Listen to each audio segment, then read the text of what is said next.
una temática que será una especie de premisa entre la ética individual con la que cada uno de ustedes se conduce en el ámbito de lo privado, aunque también en el ámbito público, y una ética profesional, es decir, cómo se engarza una ética individual y una ética profesional.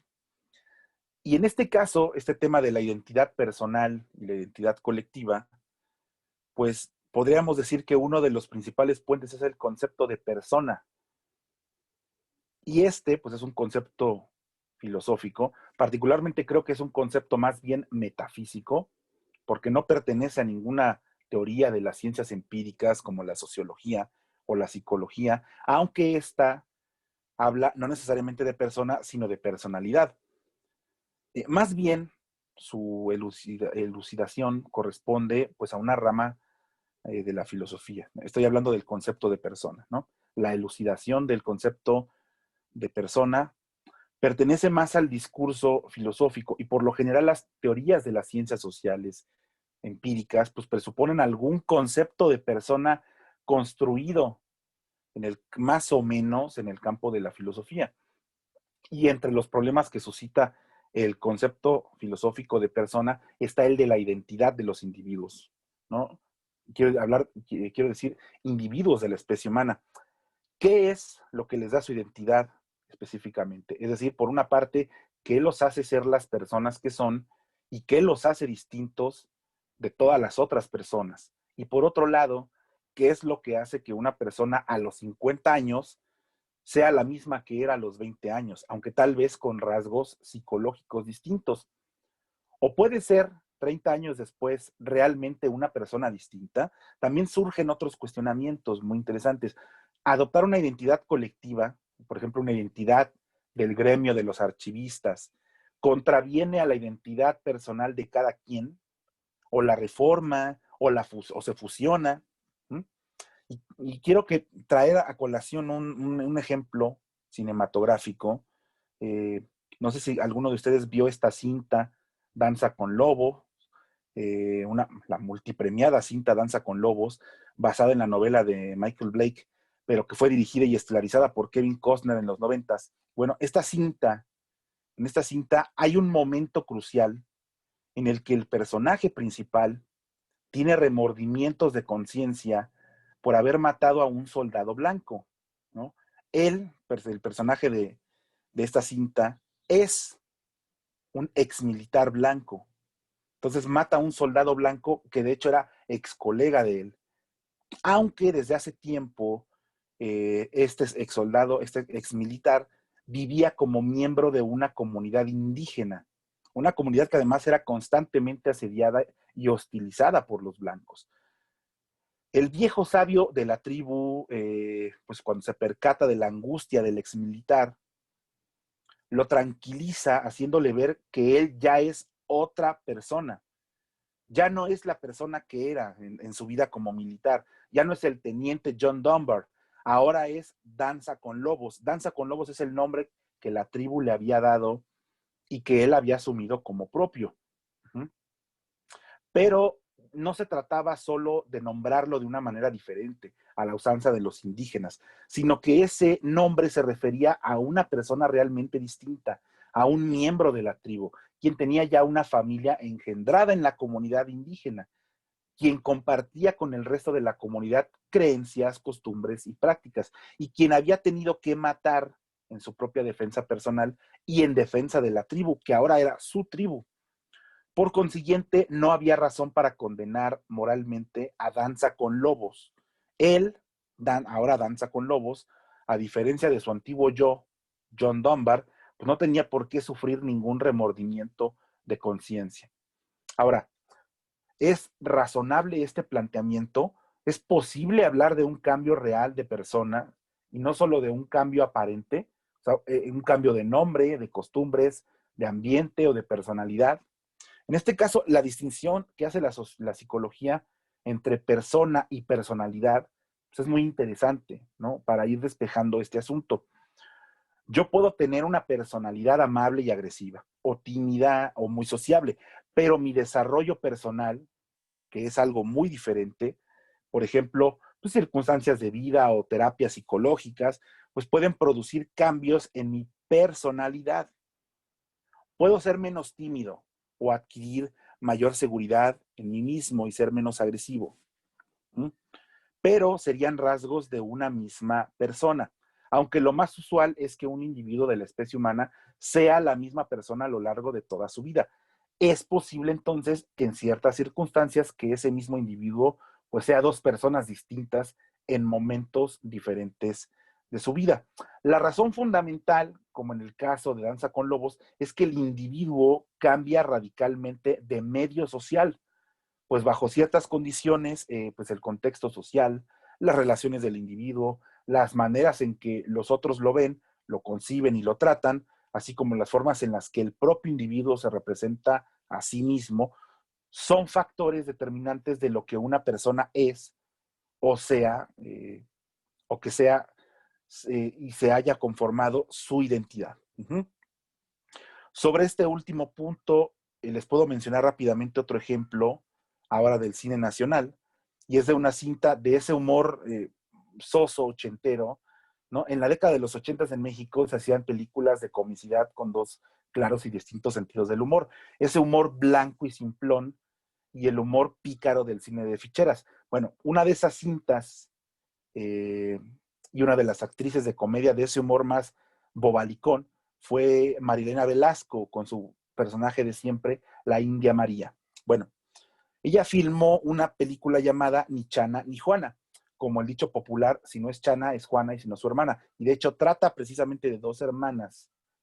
Y bueno, independientemente de si el guión de este tipo de películas es bueno o no, la película sí retrata algo que era muy común todavía en esa época, ¿no? Y es la fractura de algunas familias provenientes de algunos estados como Oaxaca, Guerrero, Puebla. A veces las familias, si se componían de papá, mamá y dos hijos, pues uno de los padres con uno de los hijos migraban a la capital. O también podía ser que los dos padres emigraran con uno de los hijos y dejaban a otro hijo con los abuelos en el pueblo, etcétera. Bueno, la película cuenta cómo la madre y una de las hijas viajan a la Ciudad de México y la otra hija y el padre se quedan en el pueblo, pero la madre fallece en la capital y a la hija la cuidan y se la quedan unos españoles que habían empleado a la madre. Como se quedan al cuidado de la niña, pues se la llevan muy pequeña a España. Y al final, bueno, la película intenta contar ahí con varias lagunas, pero la historia de reencuentro de estas dos hermanas gemelas, pero que han crecido en medios sociales diferentes. Una es una vendedora ambulante, que es la que se quedó en el pueblo, y la otra ahora es una cantante española. Habla como española, de hecho, y nadie le ha dicho que no lo es, nadie le ha dicho que es mexicana.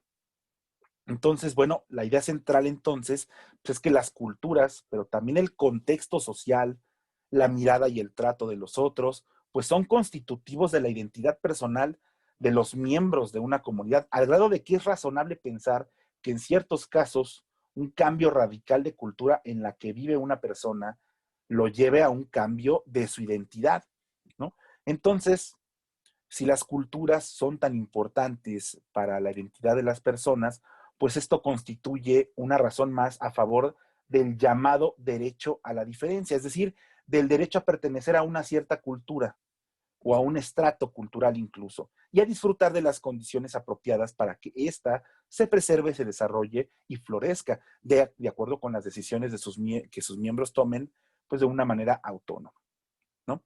Ahora, diversas concepciones actuales han insistido en que hay una ineludible dimensión social del yo, de la persona. El meollo es que las personas, en un sentido importante, pues son construcciones sociales. Y esto significa simplemente que una persona es una entidad que sobreviene a partir del sustrato biológico y psicológico de los seres humanos. Es decir, no únicamente hay un determinismo biológico, sino también hay un determinismo cultural. Y esto es precisamente lo que constituye, al mismo tiempo, pues las creencias, los valores y las normas que acepta una persona, ¿no? En parte por su habilidad en reconocer y actuar conforme a ciertas relaciones, pero también para reconocer que existen ciertas reglas sociales, por ejemplo, las que tienen que ver con jerarquías y con el estatus social. Uh-huh.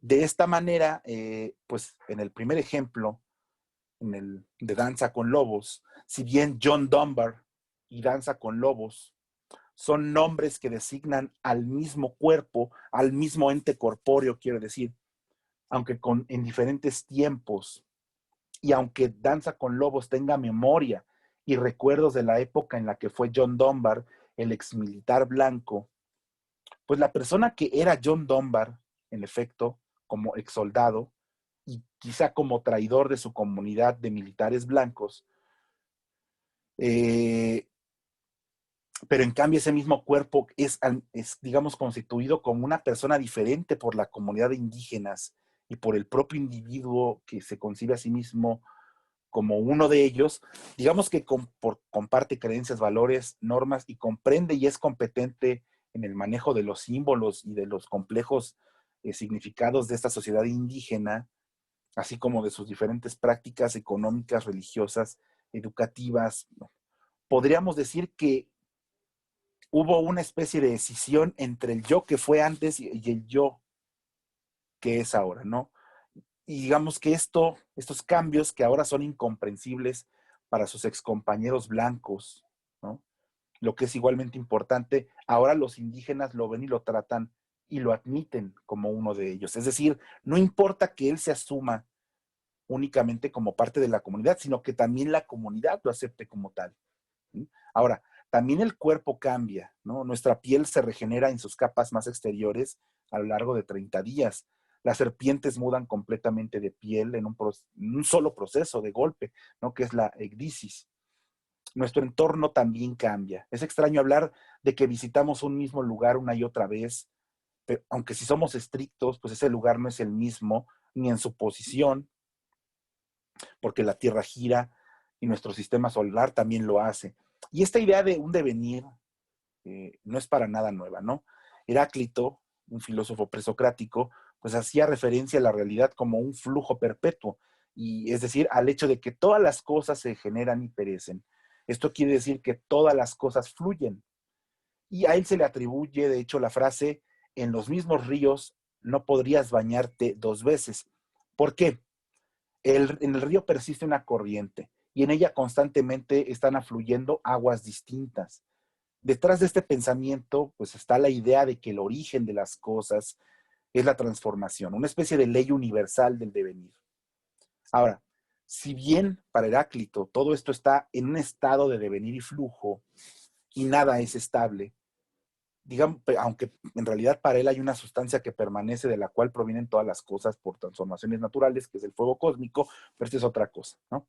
Ahora, si bien una persona se define por varias situaciones cambiantes, entre los rasgos que caracterizan a una persona, pues pueden mencionarse por lo menos los siguientes, ¿no? Los hábitos, las disposiciones cognitivas y conductuales, los valores, las normas, ¿no? Que presuponen en sus acciones, las metas que se propone conseguir, sus necesidades y deseos, los recursos que tiene para interpretar y comprender el mundo, para comportarse dentro de ese mundo, así como sus aspiraciones, expectativas y proyectos, y finalmente sus puntos de vista en relación con lo que es importante. Cuando la sociedad en la que crece y se forma una persona es una cultura, la identidad personal de los individuos está fuertemente condicionada por esa cultura y la realización plena de sus intereses depende de la continuidad eh, de esa cultura. Y la realización plena de sus intereses depende, te repito, de que se preserve, ¿no? La misma. Esto es particularmente agudo en los casos, pues, de las culturas tradicionales. Ahora, afirmar que las personas son construcciones sociales quiere decir que lo que es una persona depende de la interpretación que otras personas con las que interactúa significativamente, pues hagan de sus rasgos característicos. Lo que es una persona es una cuestión de interpretación, y no simplemente algo que se descubra. No hay tal cosa como una referencia esencial a los seres humanos tal y como son, ¿no? Como si ese tal y como son pudiera interpretarse como una condición independiente del contexto social, de las prácticas, de los recursos conceptuales y de las interpretaciones de acuerdo con los cuales se ven a sí mismos como personas y son vistos por otras personas. La importancia de las interpretaciones de los otros para la identidad de una persona puede entenderse mejor si tomamos en cuenta que cuando hablamos de una crisis de identidad personal, pues lo que queremos decir, entre otras cosas, pero de manera muy importante, es que la persona en crisis tiene muchas dudas sobre las creencias que antes abrigaba con convicción, que duda también acerca de actuar conforme a las normas prevalecientes en el grupo social con el cual interactúa principalmente. Incluso puede tener dudas acerca de si su comportamiento es correcto en determinadas circunstancias. Las creencias, las normas y los valores involucrados, así como las evaluaciones que la persona hace o puede hacer, pues deben verse contra el telón de fondo de las creencias, valores, normas y procedimientos usuales que comparte con quienes interactúa normalmente. En suma, pues lo que es una persona no puede igualarse al conjunto fijo de atributos y la identificación de una persona no puede basarse sobre criterios absolutos. Lo que una persona es y su identificación dependen del conjunto de sus creencias, valores y normas. Pero este conjunto que le permite comprender e interpretar el mundo y moldea sus necesidades y deseos, a su vez, depende de su contexto social. Uh-huh. Mismo que le ofrece pues el horizonte de elecciones para conformar y realizar su proyecto de vida. Esto es importante. Las creencias y formación de una persona determinan su identidad, pero también definen cómo ven el mundo. En este caso, la formación profesional que ustedes han elegido moldeará en un sentido positivo o negativo su yo profesional y revirará de cierta forma el modo en el que perciben y pensarán ciertas parcelas del mundo. Uh-huh. A la vez, la identidad colectiva de la cultura depende de que siga constituyendo individuos del mismo tipo, es decir, personas que compartan las mismas creencias, valores, normas, tradiciones y prácticas, que respeten las mismas instituciones y que acepten el proyecto común que han elegido. En suma, las comunidades constituyen a las personas y a la vez las acciones de las personas son necesarias para la preservación y reproducción de su cultura. En virtud de esta interrelación entre la identidad personal, por un lado, y la identidad colectiva, por el otro, pues pierde sentido la pregunta acerca de cuál tiene primacía, si la identidad personal o la identidad colectiva. Plantearse este problema de fundamentación metafísica, pues es casi equivalente a preguntarse si es primero el huevo o la gallina, ¿no? En un proceso evolutivo han surgido pues, las sociedades humanas, las cuales han ido conformando a las personas en virtud de los elementos que hemos señalado antes. Y dichas sociedades, pues, han evolucionado culturalmente a partir de las contribuciones, las acciones y las prácticas en las que participan los individuos. Por esta razón se puede decir que no hay por qué privilegiar ni a las comunidades ni a los individuos. Me refiero ni a las comunidades por encima de los individuos, ni a los individuos por encima de las comunidades. Unos y otros son igualmente importantes. Ni los individuos pueden formarse como personas al margen de las comunidades, ni éstas pueden surgir, ni preservarse, ni desarrollarse sin la participación activa de los individuos.